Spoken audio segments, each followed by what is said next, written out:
Hi guys, welcome to Paragon Cars. My name's Tom and today we're going to be taking a look at this lovely 2017 Audi Q7. We're going to be seeing what it's like to drive, how much this particular car costs on finance, see all the options this car has, and then see how much it costs to run.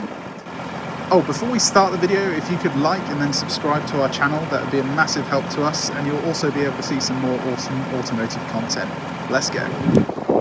In the engine bay, we have this really nice 3-litre diesel, 272 horsepower and 600 newton meters of torque. But you're going to need that torque to get this car down the road because it weighs over 2 tons. Yeah, big car. Under the bonnet, again, nothing that interesting. Same as the RS5 we reviewed the other day. Plastic cover.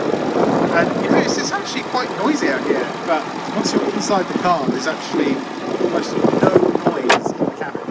We're going to see what that's like in a bit when we take it for a drive. But first, let's have a look at the front. You've got these really nice Valcona leather seats that are electric as well. Of course, you've got all your bolster stuff there as well. This car also has the Bose surround sound system, really nice. You've got heated and also folding door mirrors, and of course all the windows are electric.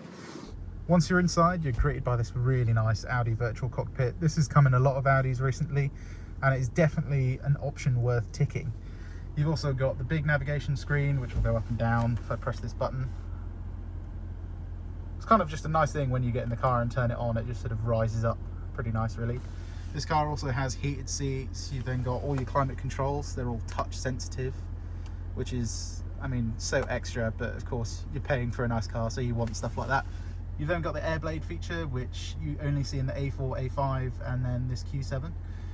Glove box, unlike older Q7s, it's just manual now, and there's plenty of room in there. Of course, it's lined with felt, so nothing rattles around when you're driving over bumpy roads. You then get 2 big cup holders, and you've got these nice grippy bits, so again, nothing rattles around. You've then got this big touchpad where you can add your favourites, so like number 1, number 2. You can see they're not stored at the moment, but you can store them as like destinations or your favourite radio station, pretty much whatever you want. Then you've got your gear selector leather, that's perforated leather, and then you've got metal around the sides, really nice high quality stuff. Then you've got your hill hold assist, so when you come to a stop, doesn't have to be on a hill, you can take your foot off the brake and it will hold the car in place. Then under the armrest, you've got your wireless charger and 2 USB ports. You've even got an old-fashioned auxiliary port if you want to play music through that. Don't see why you would, because you get Apple CarPlay as standard in these cars these days.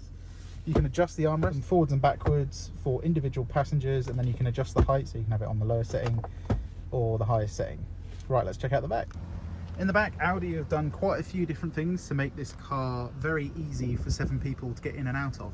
And as you can see, I get tons of legroom, absolutely loads. Even with the seat forward to make room for rear passengers, I still have enough. And that's all the way forward. And Audi's done this quite clever thing where you can fold the seat down, one-handed, really easy, push this lever in and pull up, and it's even on a gas strut. So you're not lifting this like really heavy seat by yourself. And then you've got the rear 2 seats, and they are actually big enough for 2 adults on a short journey, but they're more suited for kids on a school run, which is kind of what this car is going to be doing anyway, isn't it? Then you've got the panoramic roof, which is definitely an essential option for this kind of car.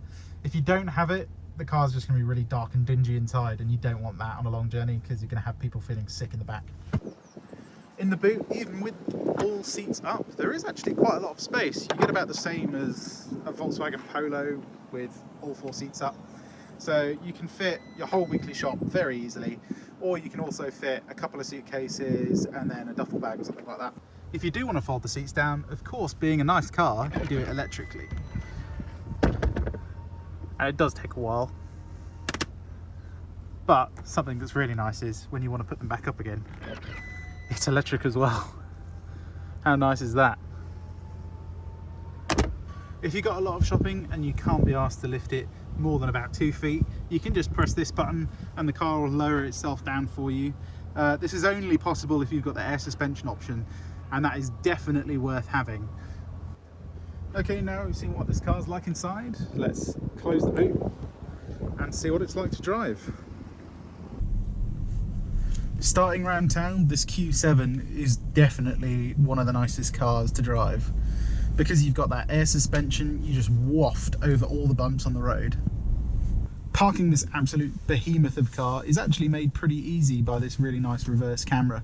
You've even got lines that tell you where you're going. The mirrors are in a good place, so you know where cars are behind you.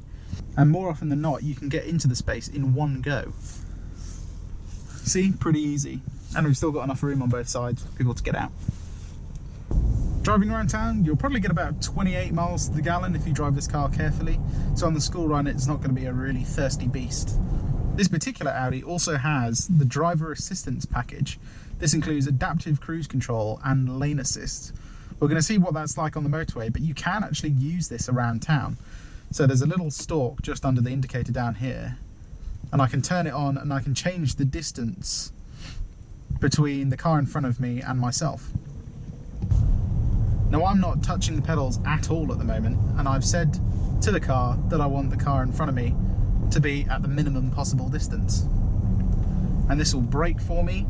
It will even come to a complete stop, and all I have to do to get moving again is put my foot on the throttle. Absolutely brilliant.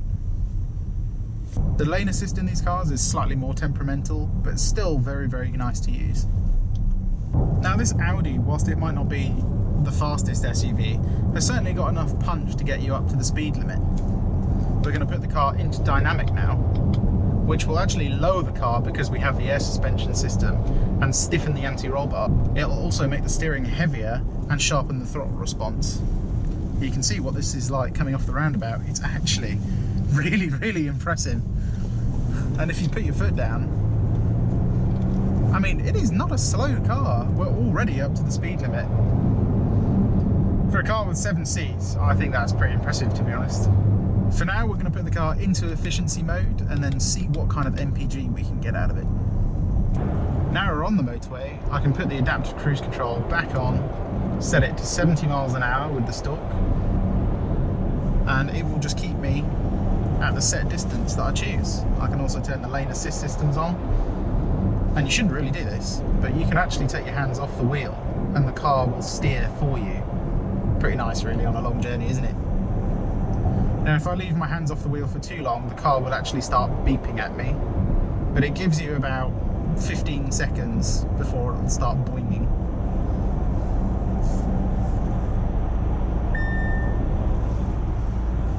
There you go, beeped at me now. But it means you can just rest your hand on the side of the steering wheel and the car will do everything else for you. I've kept the cruise control on the motorway, turned off the slip road, and now we're on a different road, and I didn't touch the pedal once. I've still got it set to 70 miles an hour, but it's just keeping me right behind the car in front. This car also has traffic sign recognition, so you'll see in the bottom right hand corner of our virtual cockpit, and in our heads-up display, which you won't be able to see, it will show you the speed limit, and you can actually set the car so it will change the adaptive cruise control to that speed. Now we're on the motorway, we can talk about some of the other cool features this Audi Q7 has. One quite rare specification is the heads-up display. I'm going to put some B-roll footage of it up now because you won't be able to see it on this camera. But this will show you your speed, it will show you the speed limit, it will show you your navigation data, and it will show you your lane assist and adaptive cruise control. Another cool thing the driver assistance package does is if I put my indicator on, it will actually start to speed up and try and follow the car in front. Even though this car is a big SUV, you can actually get quite nice and low in this car. So it does actually give you quite a sporty feeling when you're behind the wheel, which feels a bit odd at first, but once you drive this car on the road, it does actually just feel like an Audi A4. It's not intimidating to drive whatsoever. One thing I've always really liked Audis for is their noise insulation. You get acoustic glass as standard on these Q7s, and then you get insulation in all the doors and the boot space, everywhere in this car. So you get almost no wind noise whatsoever, and you get pretty much zero road noise. Because remember, you're in a big SUV, so you've got a lot of car beneath you before the road is even there.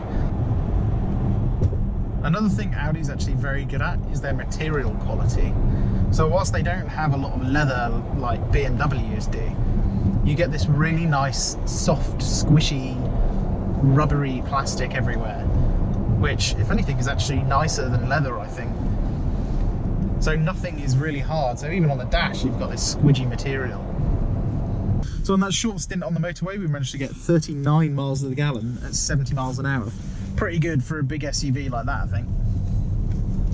We're going to take it back through town and then on some more fun B roads and see what it's like when I put it in dynamic.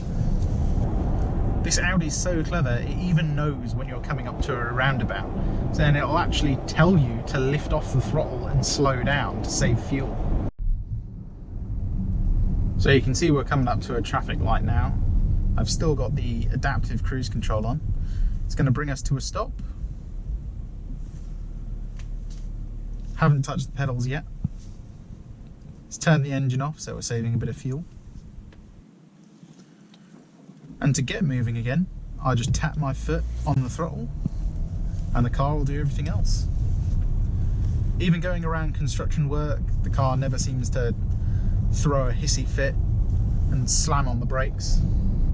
Having adaptive cruise control also gives you the emergency braking system, so if someone pulls out on you, the car will slam on the anchors for you before you can even react. And if someone stops in front of you and the car knows it doesn't have enough time, sometimes it'll actually steer around the object so you don't hit it. Some people don't like that feature, but I have used it for over a few years now, and it does actually work, and I've never had a problem with the car doing something that I didn't expect it was going to do. Now imagine this, you drop the kids off at school, you think, I'm going to take the long way home and take it for a nice drive. Well, the Q7 is actually pretty good at that. You have flappy paddles so you can change the gears manually, and in dynamic mode, as I mentioned before, the car lowers itself, and coming around this roundabout, you can actually get some movement in the car. It's actually quite fun. This car has no right to handle like the way it does. Of course, being an SUV, you get a lot of different drive modes. You do have the individual mode where you can configure everything from the air suspension to the steering and the engine.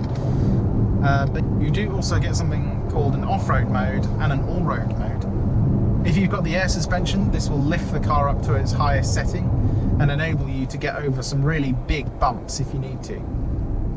Now that we're back on the motorway, we can talk about the price of this car and how much it's going to cost you on finance. This car's for sale right now for just under £38,000, and in terms of finance, if you put £3,000 down, you'll be able to get this car for about £575 a month.